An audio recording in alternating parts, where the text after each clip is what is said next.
Assalamualaikum. Ada pembicaraan ya, menurut gue yang cukup menarik yang ingin gue bahas di video kali ini. Ini dari sebuah podcast yang banyak dihadiri oleh jurnalis dari The Athletic. Salah duanya, yaitu adalah Andy Mitten dan juga Lori Whitwell. Nah, ada beberapa informasi, ada dicampur juga dengan pendapat, tentu saja yang berdasarkan dengan informasi dari dua jurnalis ini yang menurut gue menarik untuk diobrolkan secara ringan amatiran. Langsung saja ya. Dari podcast tersebut, Andy Mitten mengatakan bahwa ketika Manchester United mencari siapa yang akan menjadi pelatih di klubnya ya, ada dua nama yang menempati posisi teratas lah, kurang lebih seperti itu, yaitu adalah Ruben Amorim dan juga Thiago Motta, di mana keduanya tidak berada di daftar dari Manchester United di musim panas sebelumnya. Jason Wilcox memiliki opini bahwa Ruben Amorim ini merupakan nama yang fantastis. Ruben Amorim juga melakukan pertemuan 5 jam di Sevilla ya, di kota Sevilla, dan memaparkan filosofi sepak bolanya kepada hierarki Manchester United, di mana pada saat itu Sir Jim Ratcliffe dan juga Sir Dave Braithwaite ada ya di meeting tersebut, dan ini juga terjadi sebelumnya di Barcelona dan juga di London. Sepanjang pertandingan, Ruben Amorim ini menanyakan ya, kenapa dia harus datang sekarang? Kenapa dia harus datang di tengah-tengah musim atau bahkan cenderung masih di awal musim, pada saat itu sekitar bulan November. Dan Manchester United dinilai pada saat itu, atau ya diperkirakan ya, tentu saja bisa jadi akan ada kesalahan-kesalahan yang terjadi. Dan inilah kenapa mereka mengambil Ruben Amorim justru di tengah musim, karena untuk menghindari kesalahan-kesalahan dalam proses, bukan lebih menghindari, tapi lebih untuk memperbaiki kesalahan-kesalahan tersebut, karena Manchester United sudah menilai nih dalam penunjukan pelatih kali ini akan ada guncangan, akan ada itu tadi kesalahan yang harus diperbaiki, hal-hal seperti itu. Dan kalau mereka mengambil di musim panasnya, waktu tidak akan cukup untuk memperbaikinya. Ini sempat juga dibahas di video sebelumnya di channel ini. Setelah pertemuan tersebut, ada pertemuan lainnya yang terjadi di Lisbon, di mana akhirnya Ruben Amorim ini menerima pekerjaan setelah sempat ada keraguan dan juga ada dia merasakan ada tekanan ya ketika tawaran ini hadir untuk dirinya. Ini yang dikatakan oleh Andy Mitten dan Lori Whitwell. Ini juga menyebutkan bahwa strategi dari Ruben Amorim sendiri ya, walaupun dia ini ya berpikir juga tentang pemain-pemain secara spesifik, dan dia ini memberikan feedback ataupun masukan ya ke dalam sebuah grup. Jadi dia kalau memberikan masukan itu dia lakukan di depan kelompok pemain gitu, tidak secara one by one ya. Contohnya bagaimana dia ini berbicara dengan Manuel Ugarte bahwa work rate-nya ataupun ya bagaimana dia ini bekerja di atas lapangan ini tidak seperti di Sporting, dan ini dilakukan di depan grup, di depan, sekali lagi tidak secara personal gitu, karena ada beberapa gaya manajer ya kan, ketika ingin memberikan kritik, memberikan masukan, menegur, dia lakukan secara one on one ya, dipanggil ke kantornya, diajak bertemu ya kan, face to face dengan kritik dan lain-lain. Tapi Ruben Amorim tidak demikian, dia melakukannya di depan grup nih, di depan squad ya. Di lapangan latihan, Ruben Amorim ini sangat dekat ya dengan beberapa individu pemain. Tapi pembicaraan-pembicaraan yang lebih besar, yang lebih penting ini dilakukan dengan grup. Jadi tidak secara personal ya, sekali lagi. Ruben Amorim melakukan hal ini tentu saja untuk melihat pemain ya. Kalau supaya dilihat oleh pemain bahwa dia ini adalah manajernya, dan bukan seperti kayak sosok kebapaan gitu. Jadi lebih lebih menegaskan posisinya gitu sebagai head coach, sebagai manajer Manchester United, bukan sebagai katakanlah seorang bapak gitu ya kepada anaknya. Dia tidak melakukan event-event sosial dengan para pemain ya. Dan dia juga memisahkan dirinya dari para pemain. Dan ini untuk menegaskan posisinya sebagai manajer. Ruben Amorim ini dekat dengan Bruno Fernandes dan memiliki kegiatan ataupun juga pembicaraan satu dengan satu, artinya langsung bertemu secara personal. Dan dia ini dilihat sebagai wakil dari manajer, terutama di atas lapangan. Dan Bruno Fernandes juga sering, artinya menuju ke Ruben Amorim ya,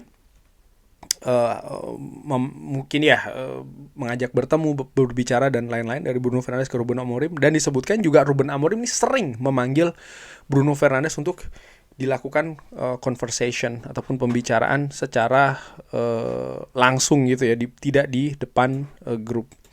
Nah, dari apa yang disebutkan oleh Andy Mitten dulu dan juga nanti ke Laurie Whitwell, menurut gue ada benang merahnya ya, bahwa dalam proses penunjukan ada keraguan. Nampaknya Ruben Amorim tahu betul tantangannya ini akan sangat besar. Tapi ada juga hal-hal yang dia tidak pahami dalam proses tersebut. Misalnya, kenapa harus terjadi di tengah musim.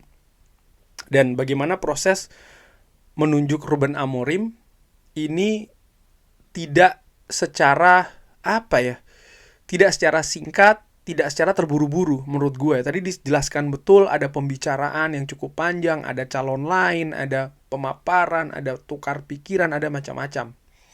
Dan dari situ asumsi gue secara ringan amatiran ya, bahwa ini untuk mendekatkan satu dan yang lainnya, untuk menyamakan visi, untuk mengetahui hal-hal apa saja yang akan dilakukan. Baik itu dari kubu Manchester United ya, ingin mengetahui ya permainan, gaya manajerial dan lain-lain dari seorang Ruben Amorim.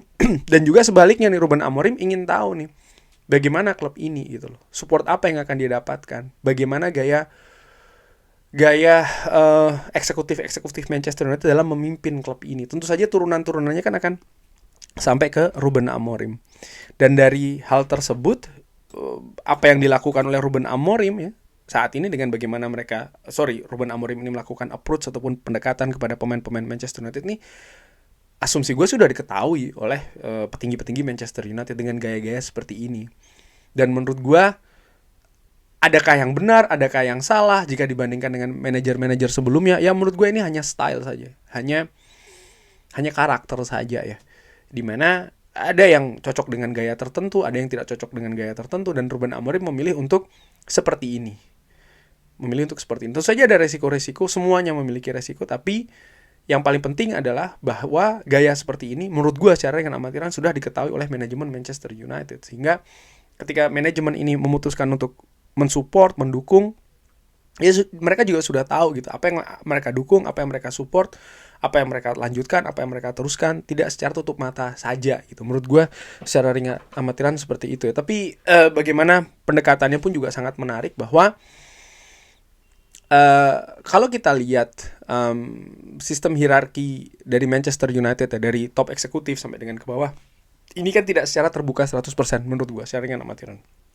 Bagaimana misalnya Ruben Amorim ini komunikasinya banyak dengan Jason Wilcox yang dengan Omar Berada dengan Sir Jim Ratcliffe. Sesekali Sir Jim Ratcliffe ini melakukan komunikasi direct langsung dengan Ruben Amorim. Jadi jalurnya ini jelas gitu. Dan nampaknya ini juga yang diimplementasikan oleh Ruben Amorim kepada skuadnya.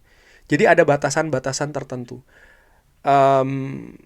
Dan ini menurut gua yang terjadi saat ini gitu. Jadi memang manajemen ataupun style dari manajemen Manchester United dari atas ke bawah ini memang layer gitu. Artinya lapisan-lapisan, ada batasan-batasan. Apakah ini baik, apakah ini tidak baik? Ya kita akan lihat nanti hasilnya seperti apa. Gue tidak ingin menjudge saat ini karena menurut gue ada gaya-gaya tertentu yang memang cocok dengan situasi-situasi ataupun tempat-tempat tertentu juga gitu.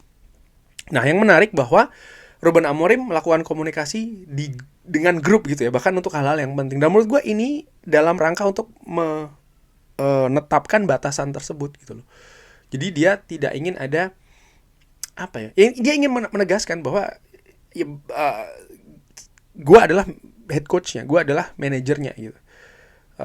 Kita tahu ya usia dari Ruben Amorim ini tidak seperti manajer-manajer Manchester United lainnya. Bahkan menurut gue kalau tidak salah mungkin yang termuda, mungkin Sobat Pemulatih bisa cek juga, mungkin dibandingkan dengan Ole Gunnar juga Ruben Amorim masih yang cenderung lebih muda gitu. Dan ini kan bisa jadi masalah di Manchester United dengan pemain misalnya yang gajinya tinggi, popularitasnya juga tinggi ya kan, sehingga ini bagaimana dia menetapkan jarak juga. Namun demikian ya dia punya wakil, dan menurut gue tepat ketika dia menunjuk wakil tersebut adalah sang kapten.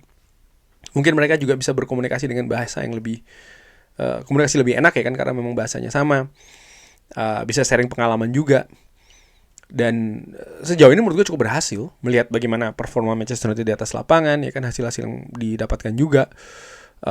Dan bagaimana kepercayaan itu juga diberikan bukan hanya kepada kapten, tapi juga pemain yang paling penting menurut gue di Manchester United saat ini, itu adalah Bruno Fernandes.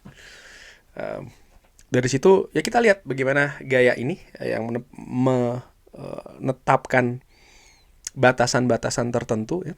Karena menurut gue bagaimanapun juga menurut gue ya hierarki itu penting gitu. Penetapan batasan-batasan itu juga penting gitu. Ada yang dengan budaya membaur ya, tidak ada yang salah dengan hal tersebut. Tapi ada juga dengan batasan-batasan. Dan kalau gue melihat di Manchester United sendiri mana yang paling cocok ya, gue justru lebih suka yang ada batasan gitu ya. Karena dari situ terlihat jelas dan bisa lebih, dalam tanda kutip, lebih enak ya untuk menguasai dressing room. Kalau terlalu berbaur, kalau terlalu justru menyatu, nah ya mungkin di klub lain bisa, di tempat lain bisa gitu ya. Tapi kok dari melihat misalnya apa yang terjadi dengan Sir Alex Ferguson ya, dan juga dengan manajer-manajer lainnya di Manchester United yang menurut gue pada saat itu jalannya sudah oke sebenarnya, tapi sayang tidak diteruskan oleh klub. Gue tidak perlu sebutkan nama-namanya. Gue merasa memang ya gaya-gaya agak sedikit keras dengan batasan-batasan ini memang nampaknya lebih cocok. Gue bisa jadi salah, tapi kita lihat ya akan seperti apa nih di Manchester United selanjutnya. Bagaimana menurut Sobat Football United tanggapan terkait dengan kabar tersebut? Seperti biasa silahkan drop di kolom komen. Terima kasih sudah menyaksikan. Jangan lupa like, share, dan juga subscribe. Wassalamualaikum warahmatullahi wabarakatuh. Thank you.